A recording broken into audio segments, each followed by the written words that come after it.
Yeah, we're good. Hello, Cheeseheads, and welcome to the Cheeseman Podcast. This is Brendan, your host for the show. Joining me for this special pod YouTube vid, we have the caller who's in charge of the buttons. How you doing, mate?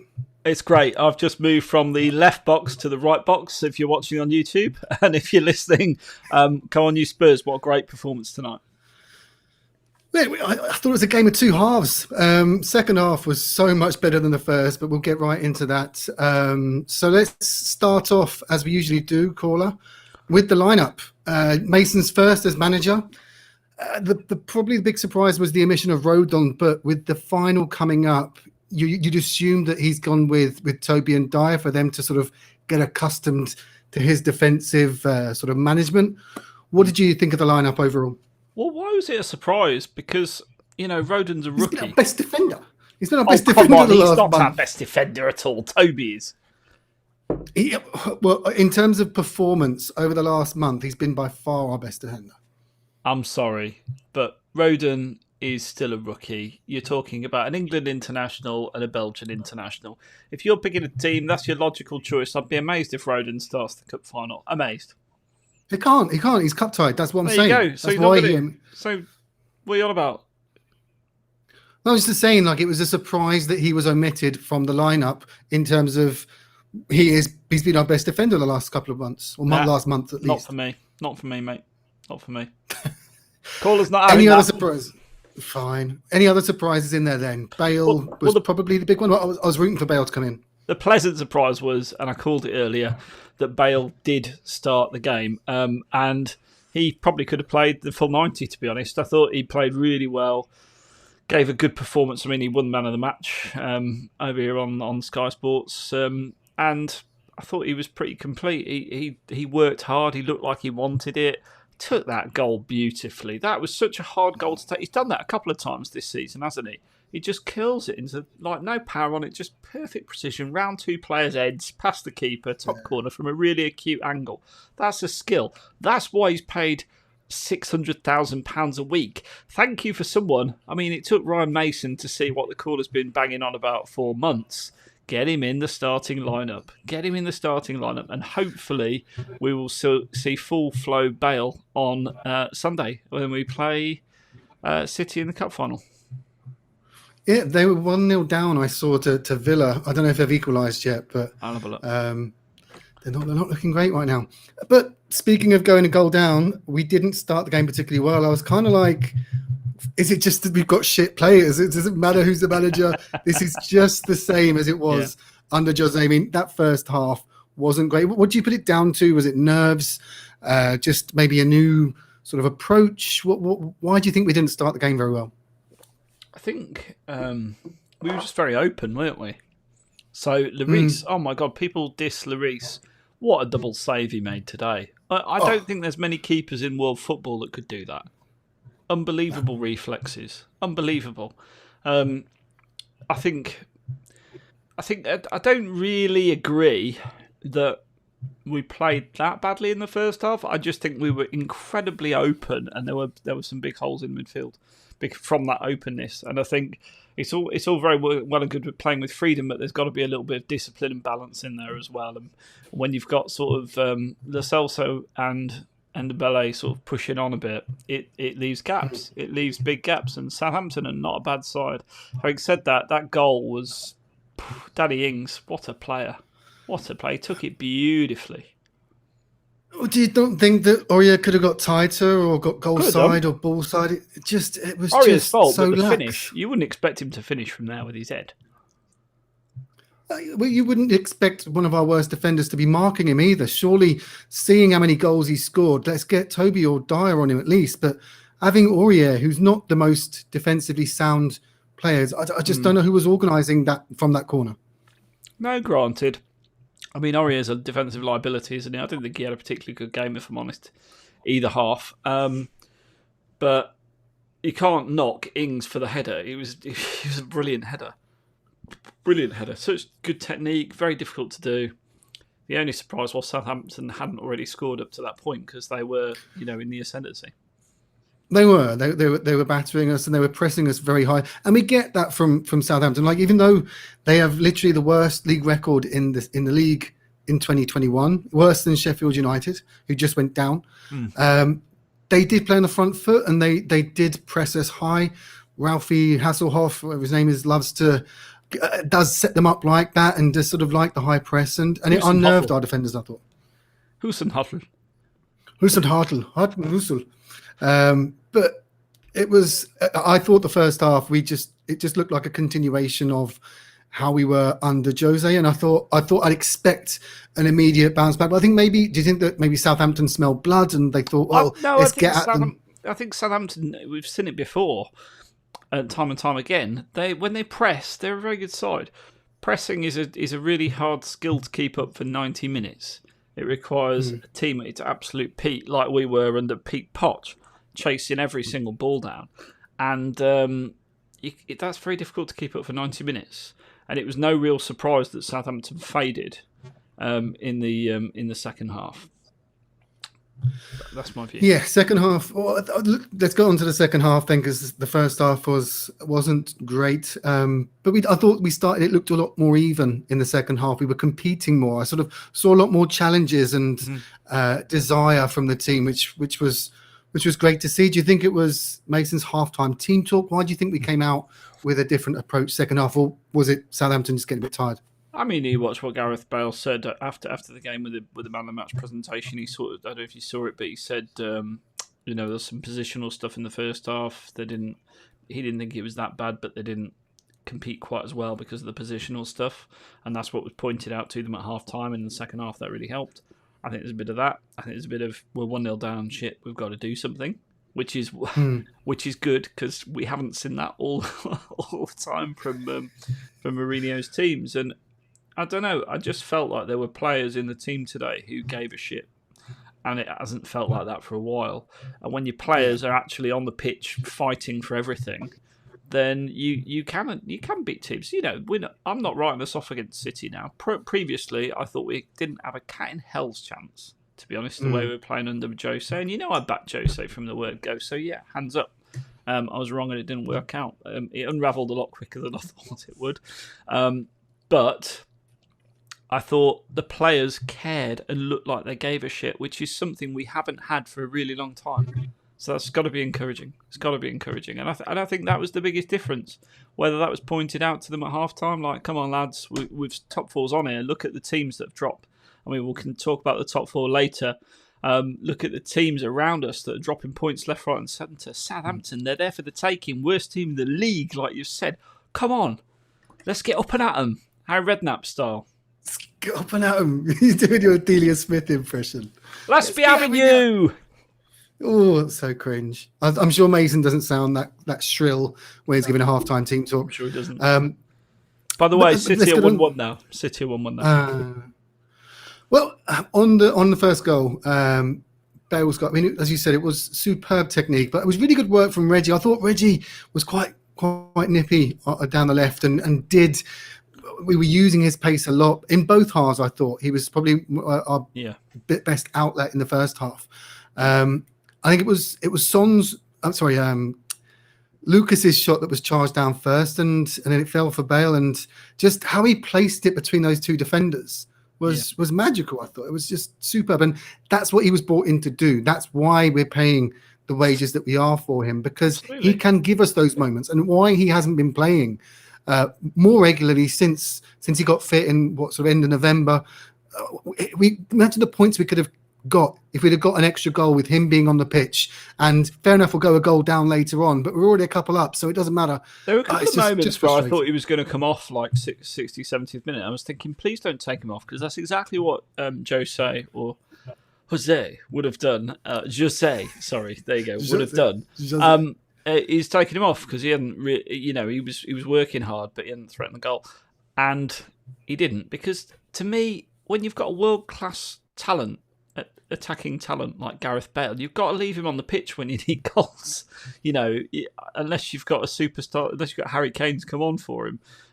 I'm just really glad that he stuck with him today, and that will have done Bale the world of good as well for his confidence and to get back in there. I mean, the other thing he said, he talks about enjoying playing attacking football today, which obviously is a little bit of a barb at Mourinho, but it's true, isn't it? We threatened more in that game than we feel like we have done in a long time, right?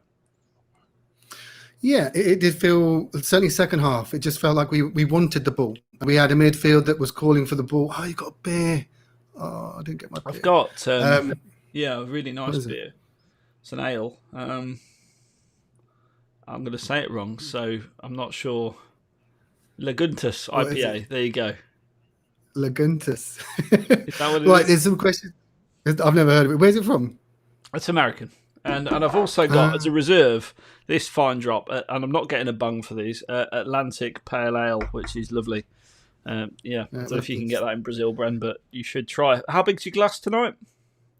I haven't got it because I forgot it. It's got downstairs. no beer? I've got no beer. The viewers. And there's no one else here. I can't go and get it now because Franco's got food poisoning. I was going to be rude, but Franco's got food poisoning. Food poisoning. Get well soon, Franco. He's just sent a question as well. Do you want to pop up his question there on the screen? I certainly don't mind. Get well soon, Franco. Don't let the poo poisoning or whatever food poisoning get you down. Do we think Levy will resign now? The WATTV boys have done a protest outside the ground. Yeah, did you see the footage of the We Are Tottenham TV guys? Sim and Ben were out there today. They were a bit baldist. Who cares if Levy's bald? What were they saying about baldies? I'm just saying, oh, you're a bald, greedy bastard, or something like that was the chant. And I'm like, that's a bit harsh to bald people. And maybe I'm just a snowflake Guardian reader, but just lay off. I guess that means they're not on YouTube now, so we should be clearing up, right? I think they are. No, they did a watch along. I don't know. I think only one of them went. I think maybe. Let's talk about that protest today because the ESL. Well, should we finish off the game first, actually, before we go on to that? Whatever you want. You're the host. Let's finish off. We'll go on to that one in a bit. Let's go back to the game, and then we'll talk about the protests and the ESL disbandment. Son's disallowed goal. I leapt when that went up. I made that yelp, and I could hear my wife sighing from upstairs. But you sort of saw Lucas jump. You're like, I did think in my mind, are they going to give him offside for that? Because he didn't touch the ball, but was it? I'm assuming it was because he blocked the vision of the goalie. Was that what it was given for? Yeah, I assume so. I didn't, at the risk of sounding like Arsene Wenger, I did not see it. So I was relying on what you guys were saying in the Patreon chat. So I can't give too many comments. It's about the only bit of the game I missed, and I was cursing about it. But pretty clear offside, was it, Bren? He was definitely in front of the strike. The angle was weird though, and I'd like to see it again, but I think he was offside. The question is he interfering? And you're kind of, well, he's in the line of the shot of the goal, so maybe he is technically interfering. He sort of jumps out the way when he shoots. It's a beautiful strike by Son. It was such a Sonny goal, and you're just like, oh, Lucas. And then straight after, a cross came in. I think. And then Lucas heads it when Sonny's just winding up to shoot. I saw that. Yeah, and Son's behind him going. He must not have given him a shout. He can't have given him a shout. No, maybe not. But you would defend Lucas, wouldn't you? So, we do digress. Yeah. Well, VAR, we just slagged off VAR, but it did come to our rescue there with the penalty. It was a double penalty, surely. I don't know if the handball was a handball. I don't know what the rules are these days. It was clearly accidental. Isn't it in an unnatural position? No, it was arms by his side, which normally where arms are. I think it's more like that, like slightly out from his side. So I'm not sure it was that natural, but either way, yeah, obviously that was the first bit, and then there was Toby sort of accidental handball as well, and then obviously the defender went flying in like 10-footed on the edge of the box, which, I mean, I'd have thought, when I first saw it, I thought that's outside the box. Or it will be adjudged to be outside of the box. Oh no, we've got Eric Dyer with a free kick coming right up. But thankfully it wasn't. On that, you just pointed out something there, because it did look a bit like Toby handled it, because it went into his chest and he sort of had his arms around his chest. So had they given that as the handball, then the penalty wouldn't have stood. But Yeah. Just trying to second guess the VAR. But it was clearly on the line. It was like when you saw it replayed, you're like, they're going to give this. They're definitely going to give this. And he goes to the monitor, and it was definitely on the line. Yeah. Yeah. So therefore, it's part of the box. So therefore, it's a penalty. You know, that's it, isn't it? Black. I mean, it's a terrible challenge. That's the sort of. It was a bit like Aurier had sort of body swapped for someone, and just had a rush of blood to the head because. I get he was trying to charge it down, but to go in like that, whew, I mean, he's lucky he didn't get sent off, to be fair. Yeah, Jennifer Juniper. Yeah. But Sonny took his penalty very well, very cool head, and sent the keeper the wrong way. Great body shape. I thought it was a great penalty. Yeah, there's not much to say about it, apart from Kane couldn't have done it any better than that himself. I think it's a perfect penalty. Good we've got Sonny on the pitch, because otherwise it'd probably be Lucas taking it. No one wants to see that apart from you. No. I think it was Bale off by then. I thought Bale would take by it. that point, I think, yeah.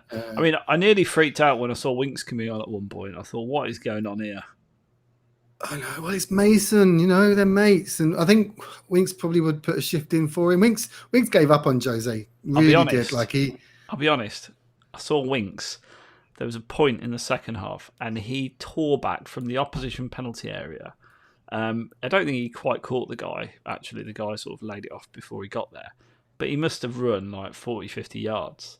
Flat out, gaining on this guy, hunting the ball down. And I thought, I haven't seen Winks run like that for months.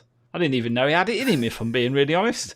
I thought he just spun in little circles, Scott Parker-esque.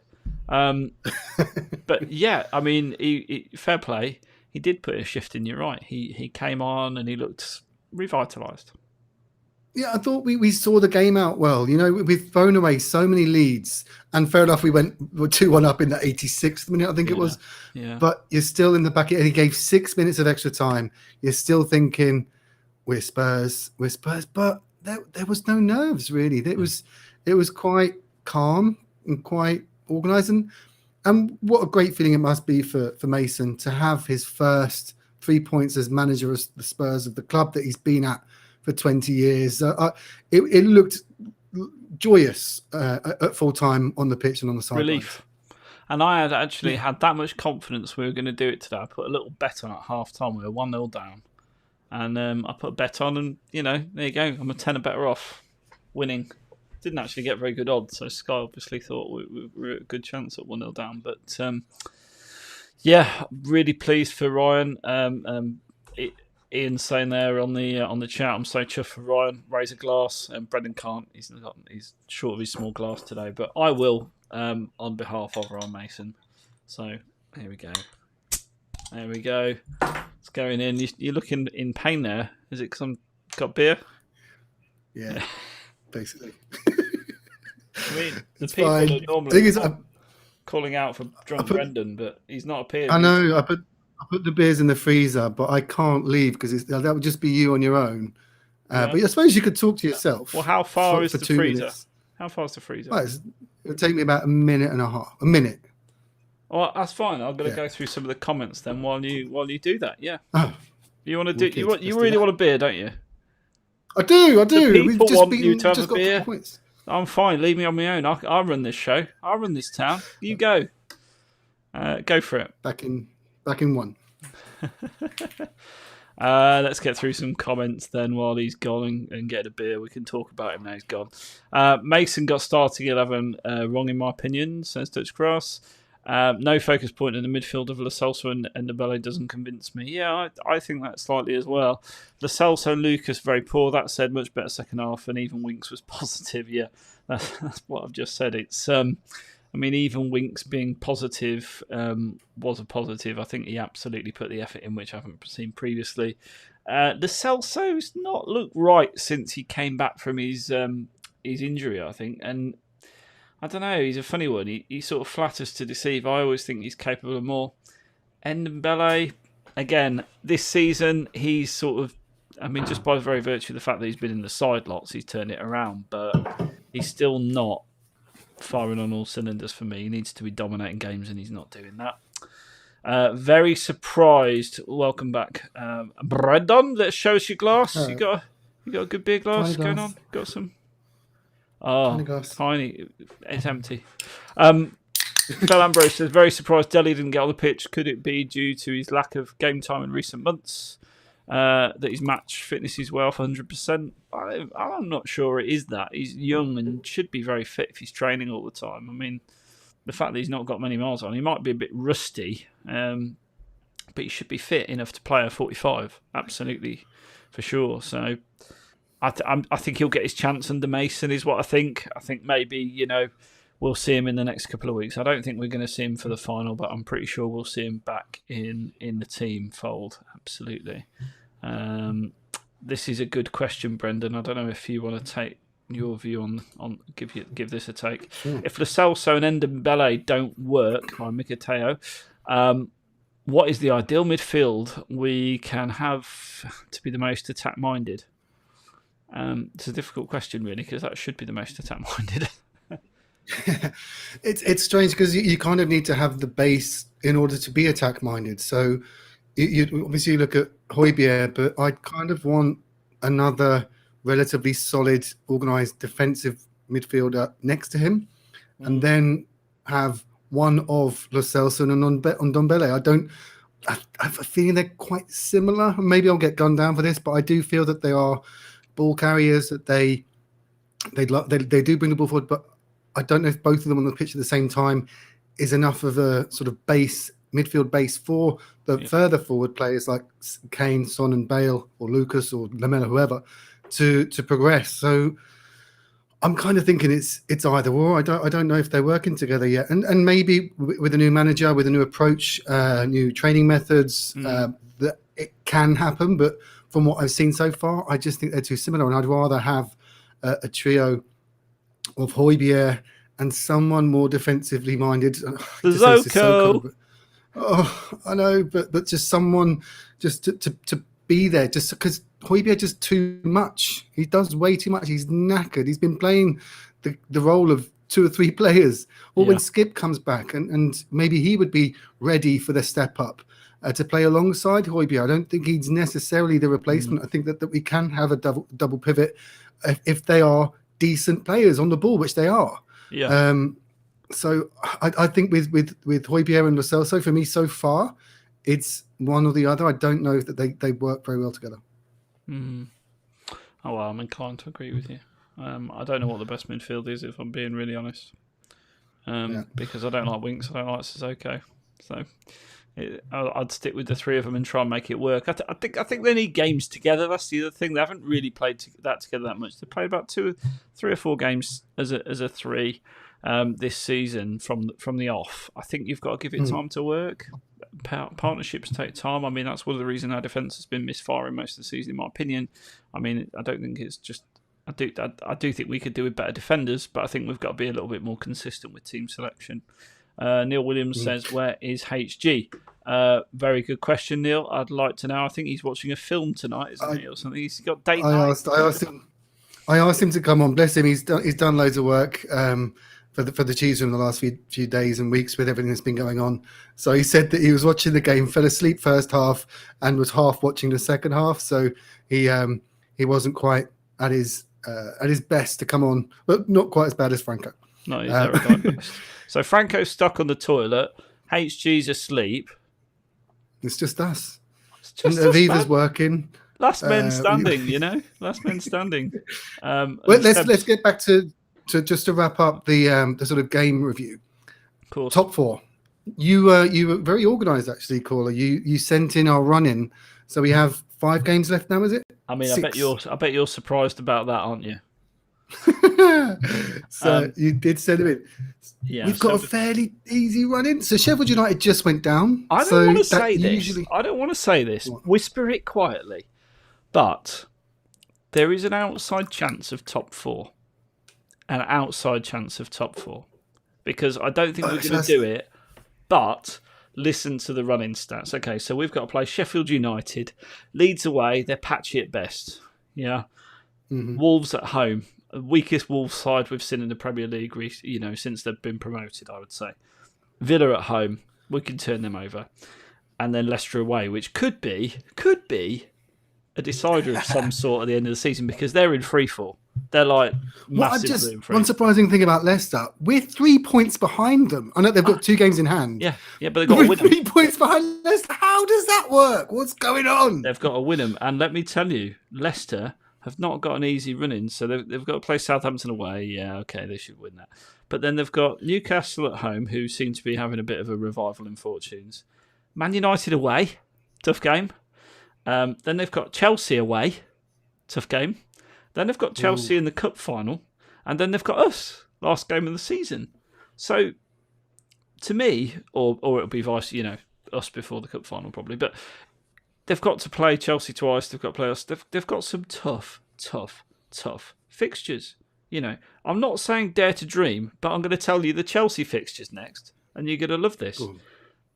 They've got Fulham. Okay, Fulham are resurgent, but then they've got Real Madrid in the Champions League. Then they've got Man City away. Yeah? Okay. You're liking the sound of this. It's getting tasty. Well, if I told you then they've got the Goons at home. And then they've got Leicester at home. Then they've got Leicester in the cup final and West Ham, last game of the season.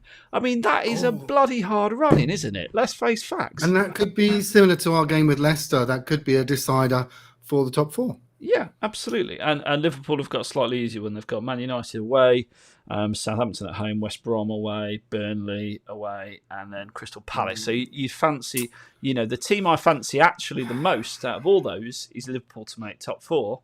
And then I think it really is up for grabs. We'll see what happens. There's 2 fixtures got to be played really before we can get really excited. We need to see.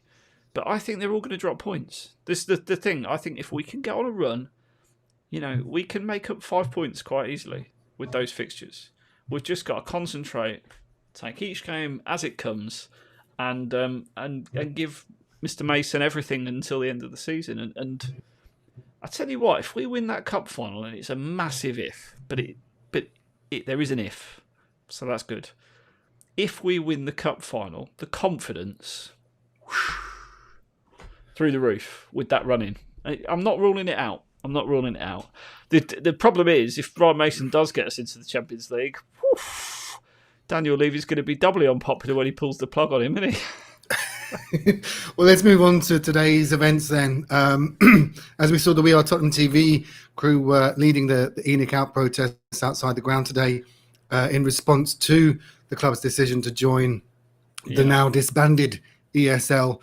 What a couple of days it was. I mean, I was still trying to get my head around it clearly from our video message. But the more I thought about it, the more I thought it is a truly horrible idea. Because I was kind of selfish, as you saw in the video. I was like, so it means that Leicester and West Ham don't make Champions League. Good. Fuck Leicester and West Ham.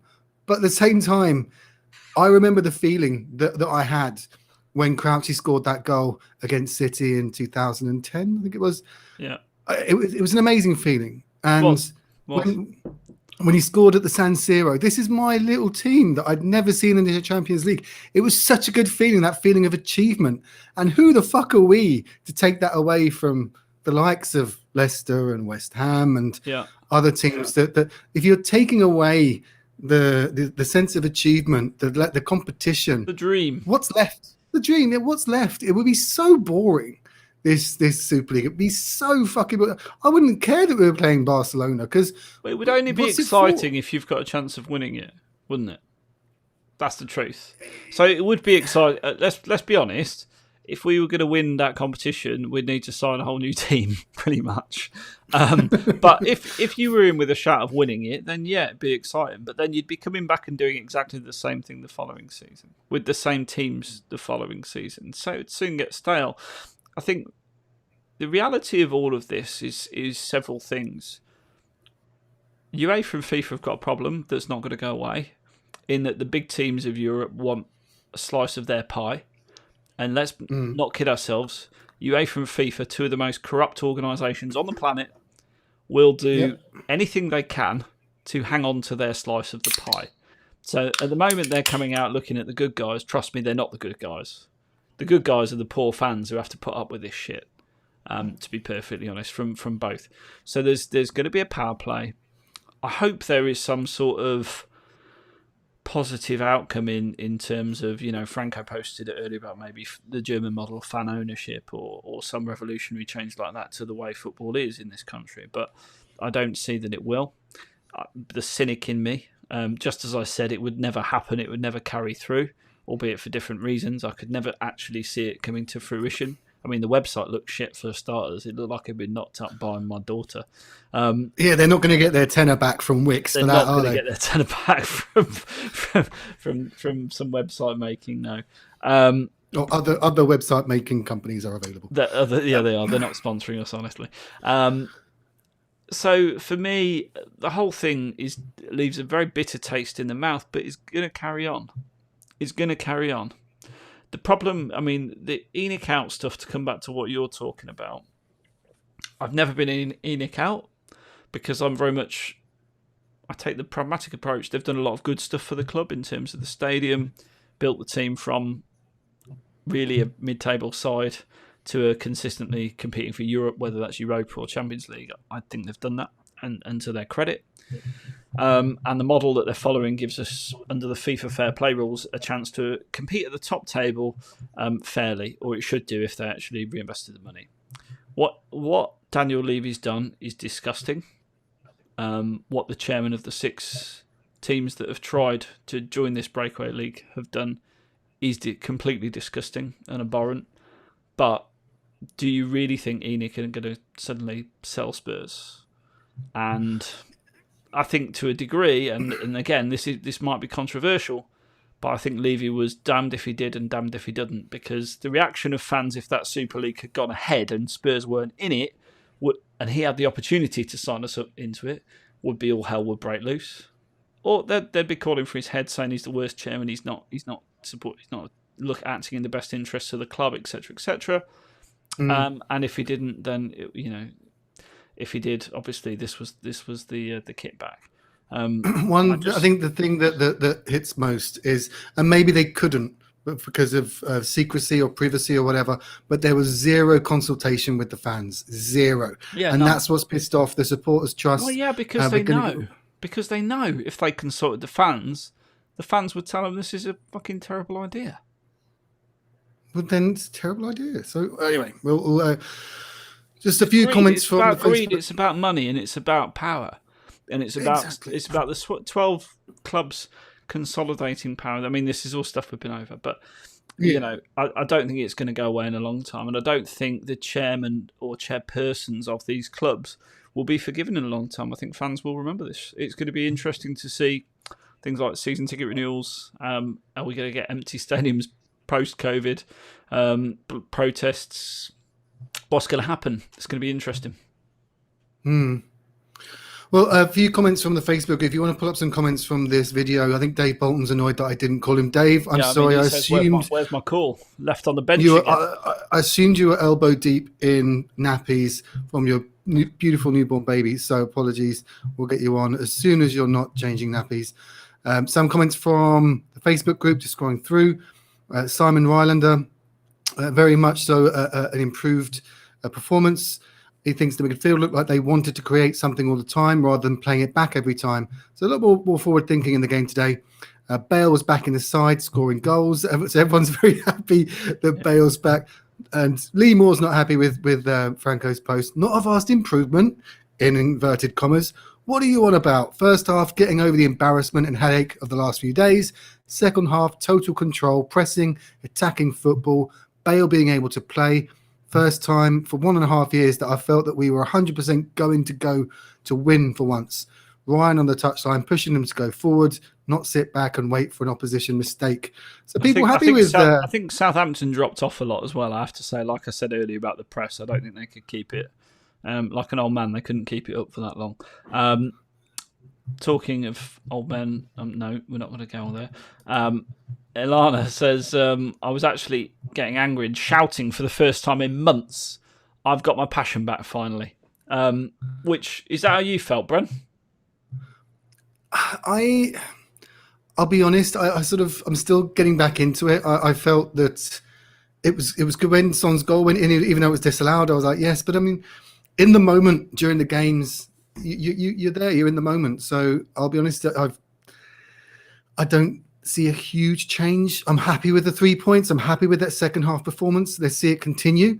But first half, we sort of looked at it and we're like, whoa, things haven't changed. And we were talking about it in the Patreon group. We're like, is it just that these players simply aren't good enough? It doesn't matter who's the manager.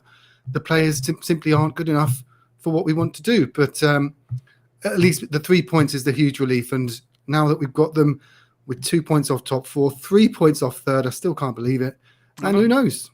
Well, look, for me, the real test of this Spurs team and are we changing or not doesn't come on Sunday, sorry to say, because we're playing the best team in the country and we are the underdogs. And whilst we've got a chance of winning, if we win, it'll be a surprise. However, if we turn up against Sheffield United on the 2nd of May, then absolutely I'll start believing that we can do it and there is a change of foot.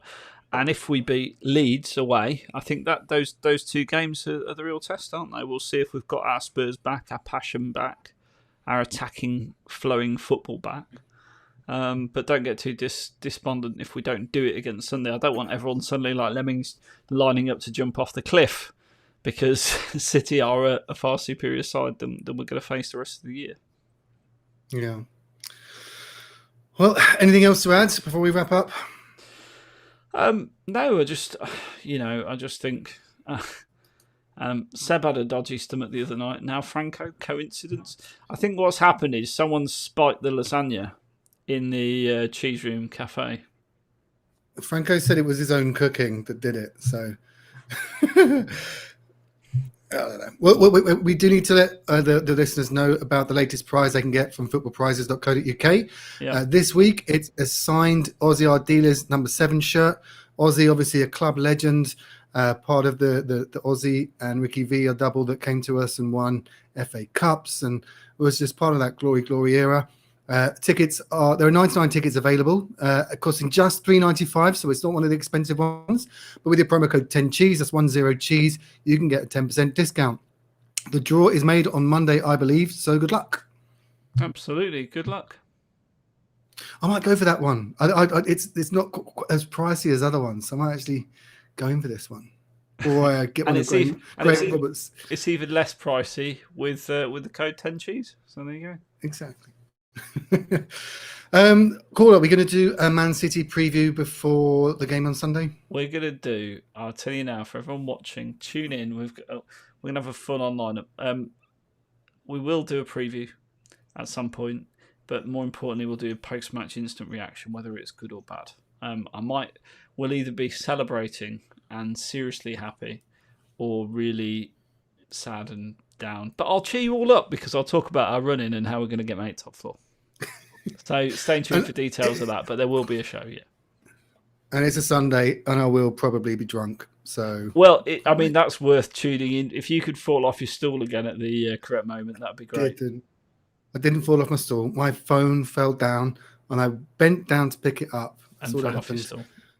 I fell off my stool, but it's fine. My inability to talk was probably the worst bit of that. It was the answers you were giving. I was loving it. GZ saying caller will be drunk. Oh, anyways, I'll have you know I've been the sober one in it right now. The resident drunkard is right there. Well, do listen out for that, or do look out for that review then. So there's no preview; it's just a review. I said we'll try and get a preview in as well. Yeah. Cool. Well, in case we don't, prediction. What do you think the score would be against City? Ooh, City. Oh God, I don't do. I mean, last time I predicted a defeat, I said 3-1, and I was absolutely bob on, wasn't I? And I was even bob on with the way it unfolded. So I'm not going to do that. I'm going to say we are going to scrape a wonderful 3-2 win. Wow. Glory. I have no when idea. The year ends in 1. There you go. I think we're going to be up for it. I think we're going to want it. I think we're going to have the concentration. It depends if Kane's back. I'm going to go. Kane will be back, 100%. He might only be on one leg, but he'll be back. I go 2-2 draw, and we do them on pens. Oh, interesting. I mean, De Bruyne is supposed to be out as well, isn't he? So apparently not. I saw news that he was back. I saw news that he was hoping to be back. Okay. Well, fingers crossed he isn't, and Kane is. So yeah, Cheeseheads, thanks for tuning in, and do listen out for that review and a possible preview. And keep the faith. We have a new manager, a new era. It's been an up and down few days, but the club lives on. The club that we love remains, regardless of who the custodians are. The club is what is in our hearts. And as ever, come on, you Spurs. Come on, you Spurs.